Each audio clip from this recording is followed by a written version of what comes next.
آیت اللہ خامنائی کی جانب سے جنگ سے متعلق اختیارات پاسداران انقلاب کو منتقل ہوتے ہی پاسداران انقلاب نے اسرائیل میں تباہی پھیر دی۔ ایران نے اب تک کا تباہ کن حملہ اسرائیل پر کر دیا۔ سجیل نامی میزائل نے اسرائیل کے کئی علاقوں کو راکھ کے ڈھیر میں تبدیل کر دیا۔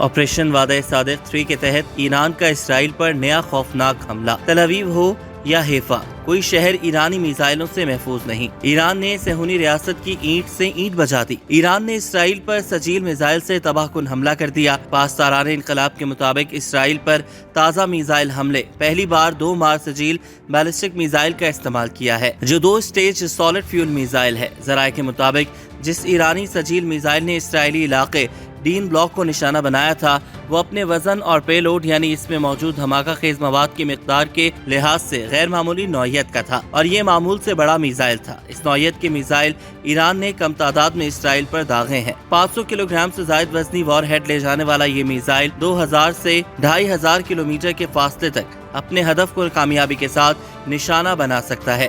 پاسداران انقلاب نے 2 ٹوک الفاظ میں واضح کیا ہے کہ صہیونی ریاست پر ان کے حملے جاری رہیں گے اور ایرانی میزائل اسرائیلیوں کو زیر زمین پناہ گاہوں سے باہر ایک لمحہ بھی نہیں گزارنے دیں گے۔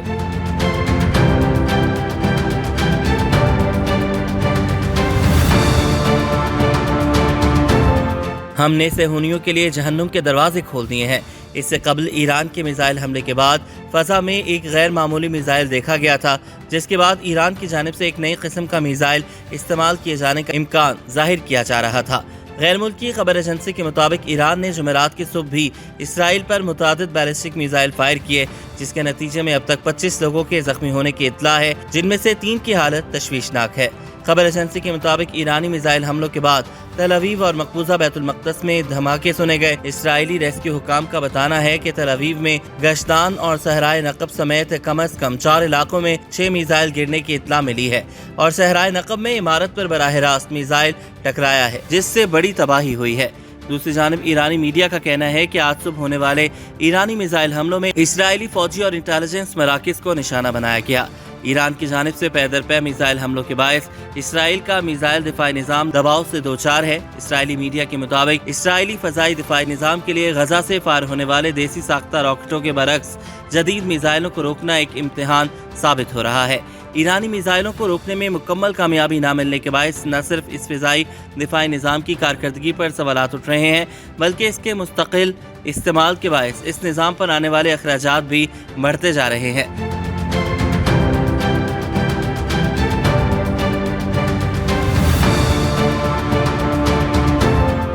اسرائیلی میڈیا کے مطابق ایران نے اسرائیل پر جس طرح میزائل داغے، اس طرح کے حملے کو روکنے پر تقریباً 28 کروڑ 70 لاکھ ڈالر کی لاگت آتی ہے۔ اسرائیلی میڈیا کا مزید بتانا ہے کہ ایرانی میزائل کو روکنے کے لیے عام طور پر اسرائیلی ساختہ ایرو 3 سسٹم اور امریکی ساختہ تھاٹ سسٹم استعمال کیا جاتا ہے۔ ادھر ایران کے نائب وزیر خارجہ مجید تخت روانچی کا کہنا ہے کہ ہم جوہری ہتھیاروں پر یقین نہیں رکھتے۔ اگر امریکہ اسرائیل کے ساتھ جنگ میں شامل ہوا تو ہمارے پاس جوابی کارروائی کے سوا کوئی راستہ نہیں ہوگا۔ امریکی ٹی وی کو انٹرویو دیتے ہوئے ایرانی نائب وزیر خارجہ مجید تخت روانچی نے 2 ٹوک الفاظ میں کہا کہ جہاں بھی ہمیں ضروری ہدف نظر آئے گا ہم کارروائی کریں گے۔ یہ بات بالکل واضح اور سیدھی ہے، کیونکہ ہم اپنے دفاع میں کارروائی کریں گے۔ ایرانی نائب وزیر خارجہ نے کہا کہ ہم جوہری ہتھیاروں پر یقین نہیں رکھتے۔ جوہری ہتھیاروں کا ہماری دفاعی پالیسی میں کوئی مقام نہیں، بلکہ ہم سمجھتے ہیں کہ دنیا جوہری ہتھیاروں کے بغیر زیادہ بہتر جگہ ہوگی۔